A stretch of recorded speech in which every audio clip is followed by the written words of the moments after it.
There are men, for example, who do not sexually satisfy their women, and vice versa.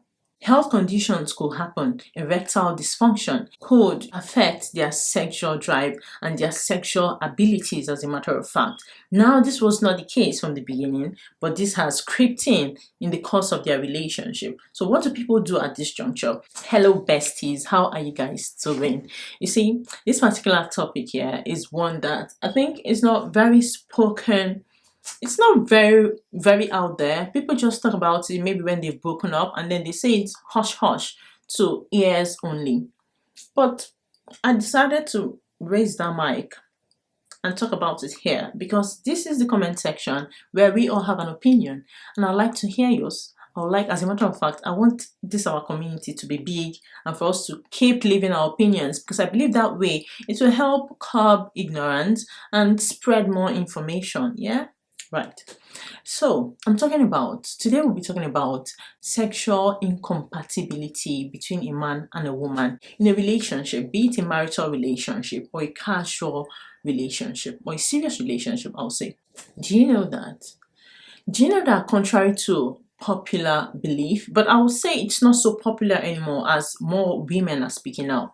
In the past, we used to just think that it's just men who want sex, who are interested in sex, so the women are offering it as a service to them, and that ignorance has played for a very long time. But now I'm telling you guys, and now we're having this conversation now, in this day and age, that the women who seek sexual satisfaction in their relationships. To put it plain and straight up, the men, for example, who do not sexually satisfy their women, and vice versa. When this is a case in a relationship, it is called sexual incompatibility. And this has caused issues in many relationships, in modern relationships, as a matter of fact, especially I said modern because modern relationship, people are more vocal, people are more, communicative about things like this, even if it's within their household. Yeah. And now we are more aware of it. There is no shame in it, but it is a reality. So now, due to issues like this, do people break up their relationship? Do people split? Let's say in marriage, for example, that has children, is it enough for a person to split up from their partner, split up, destroy their home, I'll say, for lack of a better word, because they and their partners are sexually incompatible? What we get to see from my experience as a 33-year-old woman, who's grown, I've known that people face, this is one of the issues people experience in their relationship, and some persons just walk through it. What could cause, this sexual incompatibility? One might say, if you guys have dated or if you've known somebody and you people have had a relationship in the past before you people come together and decide you want to be either in a marriage or in partnership or even as boyfriend and girlfriend, why wasn't it detected that you are sexually incompatible? One of such situations that could lead to this ignorance is time.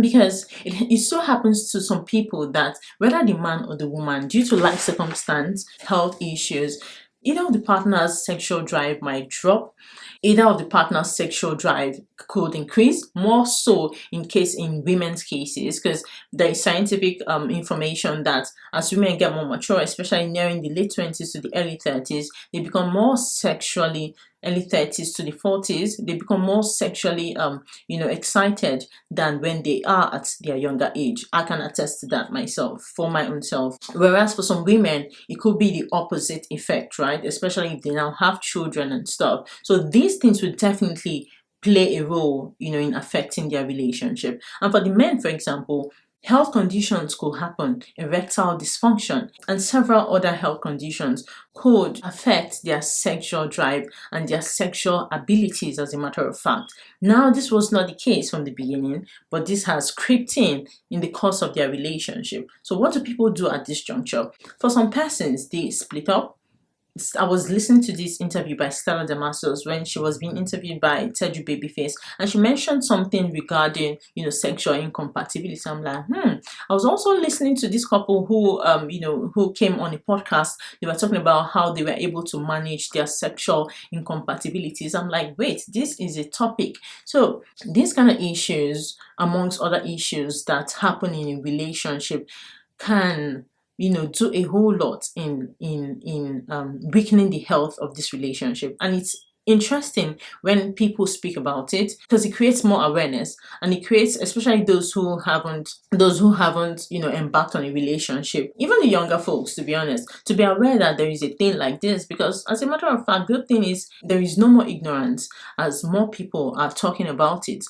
Previously, we just used to know that maybe it's finance, or maybe one person cheated and stuff, or maybe they're looking for, or some other random issues like that are the most spoken things that affect relationship. But this sexual incompatibility truly is a thing, and it is really affecting relationships. It's affecting marriages even. It really can be difficult. It really can be difficult. Well, when things like this happen in some marriages, especially where people, because in marriages here, I know that, and this is always my mantra, that you check the advantages over the disadvantages. If you check and balance it all, if you feel that the disadvantages or or the bad aspects, or the cons of a partner is more than their pros, then I think in situations like that, where sexual incompatibility is even also a con, people could just be like, what, it's not worth it, let's just go.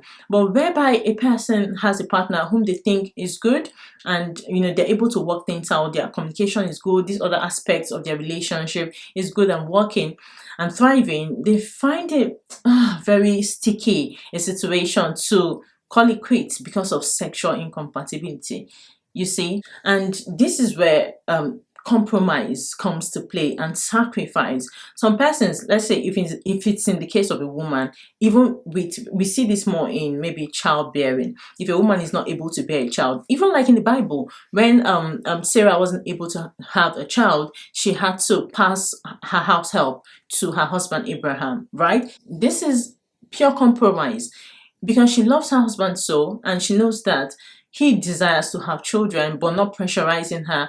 She doesn't feel relaxed and be like, oh yeah, he's good, fine, let's keep him moving. I think that's even selfish at some point.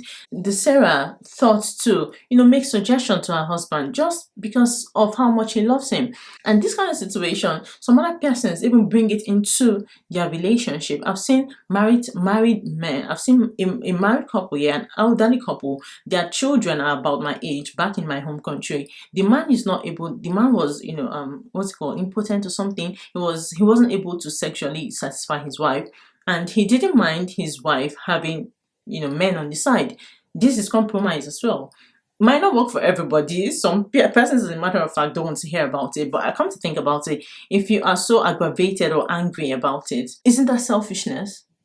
I think it should be on the other partner to decide to manage a situation with the other partner who's not forthcoming, than for the other partner who's, I'll say, not able, the partner who has the inability to feel, to try to blackmail the other partner by thinking that their demands or their needs is not valid.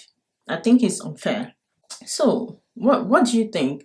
Is it something to, what do you think? It's just my opinion. But I do know that with willingness to compromise, and as I said, if the values of a partner outweighs whatever it is the other partner is suffering, or the not so interesting aspect, because believe you me, every relationship with anybody would have its issues, that's for sure. So it's for people to choose their demons. I'll say, choose what type of issue you can manage or you can handle. You see what I'm saying? And in general, I would just say in general, when it comes to sexuality, I want to believe that every principled, disciplined person should be able to manage their sexuality. So whatever the case may be, if you are a person whose partner is not really satisfying, I think if you're able to channel your energy towards other things, towards your career, towards your job, towards your children, if you have children, and other aspects of your life, I believe you might be able to manage the situation